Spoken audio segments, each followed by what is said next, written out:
How can I celebrate when my son lies buried? The words of Doreen Lawrence on the steps of the Old Bailey a few hours ago after she'd seen two men convicted of murdering her son Stephen. Onlookers applauded after she spoke with passion about her love for 18-year-old Stephen and her anger that it took police so long to bring any of the killers to justice. There's been widespread praise for Mrs Lawrence's campaign for justice, one which has seen her meet world leaders, receive an OBE and set up a charity in Stephen's name. For the last year, the BBC's Panorama programme has been documenting Doreen Lawrence's life and work. Gareth Furby's report does contain flash photography. The last resting place of Stephen Lawrence is high up in the woodlands of Jamaica. The precise location of his grave is closely guarded by his family. It's always a very sad time. And as his picture's beginning to wear out, I think I'll have to get another one done for him. I'm really pleased that I have buried him here, because had he been buried in the UK, his grave had been desecrated so many times. Here, nobody knows where he is. Then again, I think the country didn't deserve to have his body there anyway, because they took his life, so I just think they didn't deserve him. So, you know, I think it's still the best thing that we did, that we brought him here, so he can be next to his great-grandmother, so she can help look after him. Doreen Lawrence is also highly protective of the reminders of her son's short life, which she stores back in the UK. Oh, these are just some pictures that of him as he grew up. I didn't like the idea of too many photos of Stephen being out.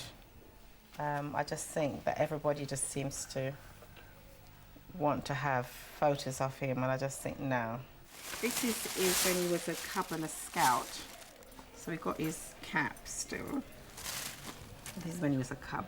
So we got his jumper, that and all his badges. And this is just.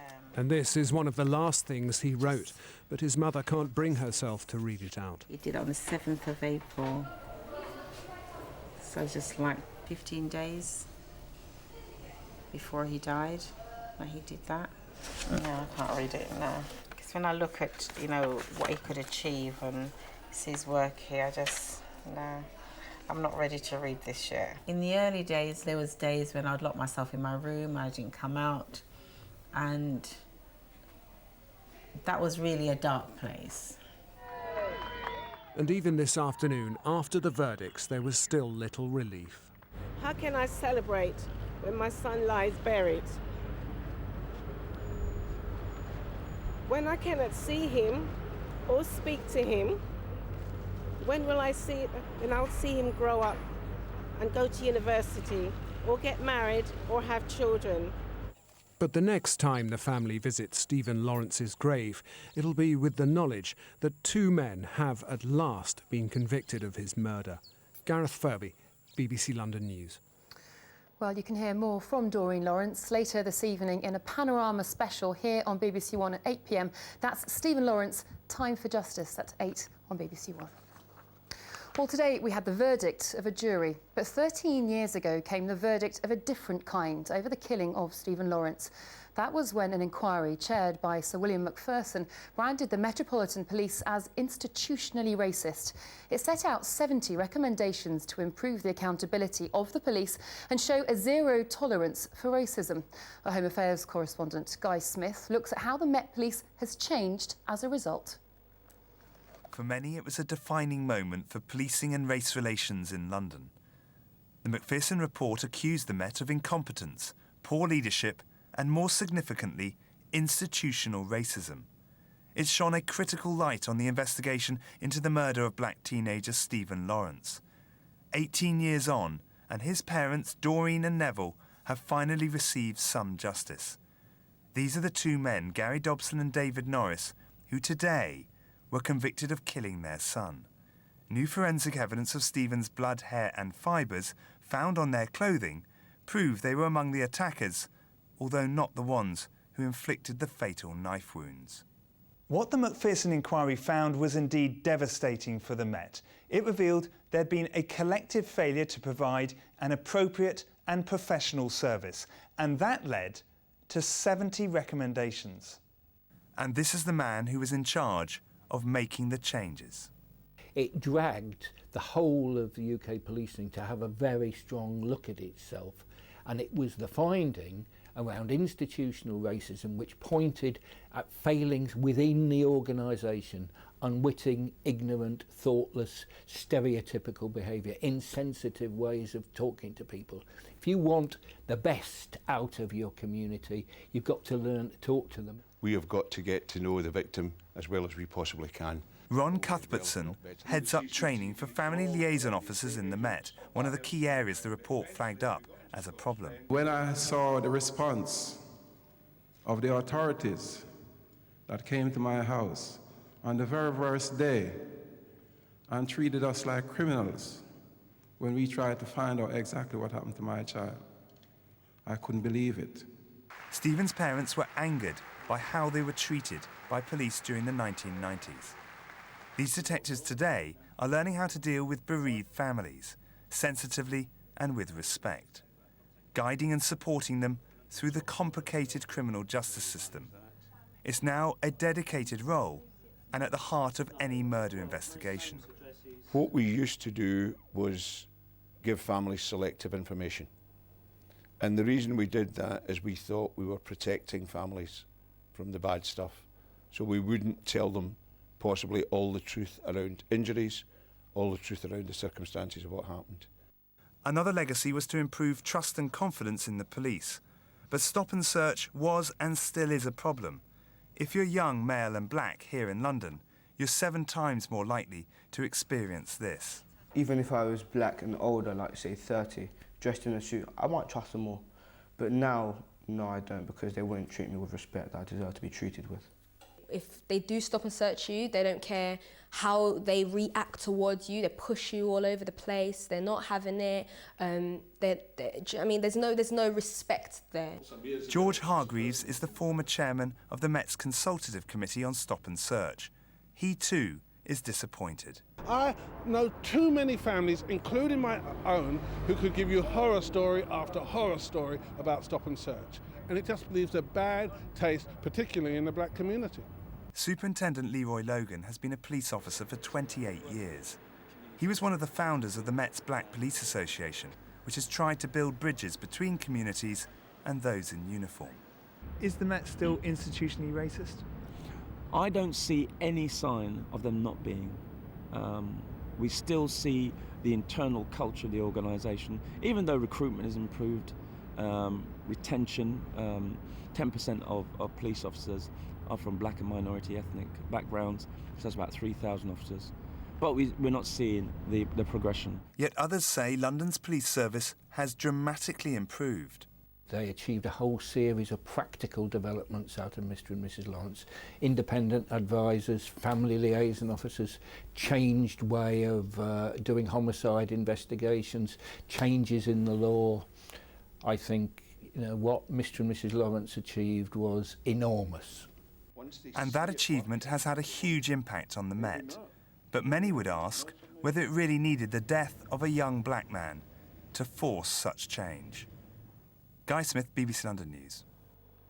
Well, I'm joined now by Acting Deputy Commissioner Cressida Dick. Thanks for talking to us this evening. We heard from Doreen Lawrence today. She said, if police had done their job, I would have spent 18 years grieving, not fighting to get his killers to court. I'm sure you welcome today's verdict, but Stephen Lawrence's mother's right, isn't she? This is 18 years too late. We do welcome the 2 convictions today, of course we do. And our thoughts are very much with Mr Lawrence and Mrs Lawrence and everybody who loved Stephen. It is a matter of regret to us that nobody has been convicted before now, and we have apologised in the past, and I apologise again tonight. But I would also want to pay tribute to the latest investigation and the team who've done that, and the prosecution, who have worked tirelessly to get us to this point. Doreen Lawrence also said today, I only hope the police have learnt their lesson. Have you? I can say categorically we've learnt an enormous amount of lessons. I think we've been transformed. I've worked on the investigations into Stephen's death since 2001, and I've watched the Met change during that time. We've changed the way we do homicide investigations, we've changed the way we work with families, we've changed the way we work with communities, we have completely changed the way we deal with racist incidents, and our internal culture has changed. I think you would be hard-pressed to find an organisation that has changed so much in such a short period of time, and I'm very proud of how far the Met has come. Clearly, there is more to do. Yes, we heard in the report we played just before you from Superintendent Leroy Logan. He said there is no sign that the Met is not institutionally racist. That comes from a serving senior officer. You must find that kind of attitude quite worrying, don't you? Of course, I'm concerned by what Leroy says. I'm not at all sure that he actually represents the views of the majority of Metropolitan Police officers, or indeed the views of the majority of black officers. But I do absolutely acknowledge that although we've made great strides in terms of recruitment and retention of black and minority ethnic staff, we do still have some way further to go in terms of progression, and it's important that we see more senior black officers soon in the Met. And it does seem as though stop and search is still an issue. We heard from a young person, there's no respect there. What are you doing about that, briefly? Well, stop and search is a very important tool and tactic for us in our fight against crime on the streets of London. As you know, we do have unacceptably high levels of knife crime, and although it's reduced recently, also of gun crime. And stop search is very important for us in preventing and detecting those crimes. But I also, and the Commissioner has acknowledged, there are some issues with some parts of some of our communities where we need to do more to ensure that stop search is better accepted and more focused and more productive. And the new Commissioner has been very clear about this. We will be seeing some changes in stop search over the coming months. OK, I'm afraid we have to leave it there. Acting Deputy Cressida Dick, thanks very much for your time.